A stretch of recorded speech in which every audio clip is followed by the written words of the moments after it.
border czar Tom Homan is ready to straighten out the border on day one. That starts January 20th, though he's already going to work. Welcome to John Mike Keene.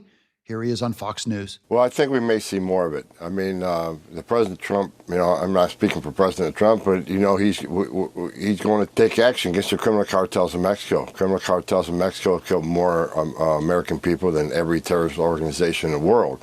So, we're shutting down the border. It's going to put them out of business. So I think you're going to see more violence on the border in the beginning. But it's something we certainly have to do. We got to secure the border because it's the biggest national security vulnerability we've ever seen in this country. So I think we'll see more cross-border crime in the beginning, but it's something we expect and something we're going to have to deal with because we have to secure that border. So that violence is going to spark at the very start. There's probably going to be some kind of a mini war there. Trump and Homan have already said they're willing to go into the Mexico side too.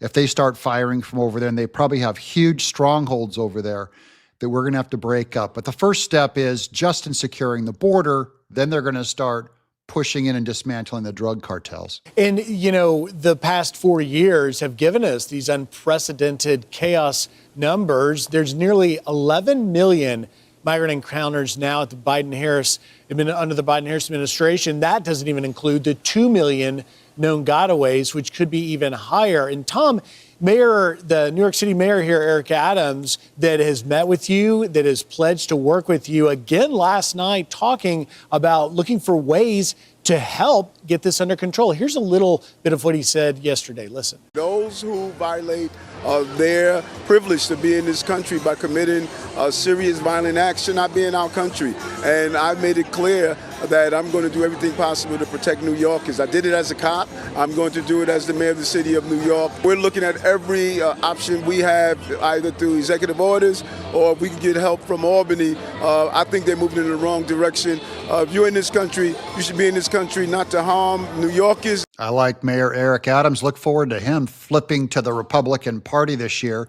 But he's working very close with Tom Homan, and that's really cool to watch Democrats and Republicans working together. Tom, have you had any more conversations recently with Mayor Adams, and what are some of those options to try and deal with these sanctuary jurisdictions that might try and stand in your way?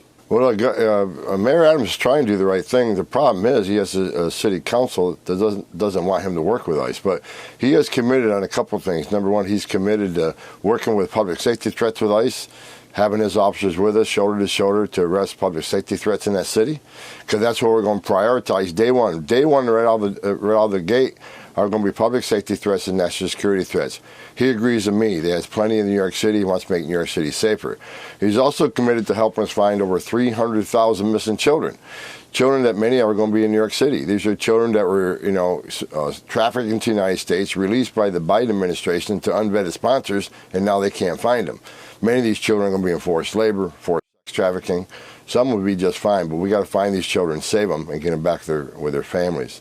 That's a huge heroic act that Homan and Trump are going to do is they're going to save hundreds of thousands of children's lives that are right now in America being used in slave labor of some kind, every kind of terrible labor. Just think of the stories that are going to come out of that.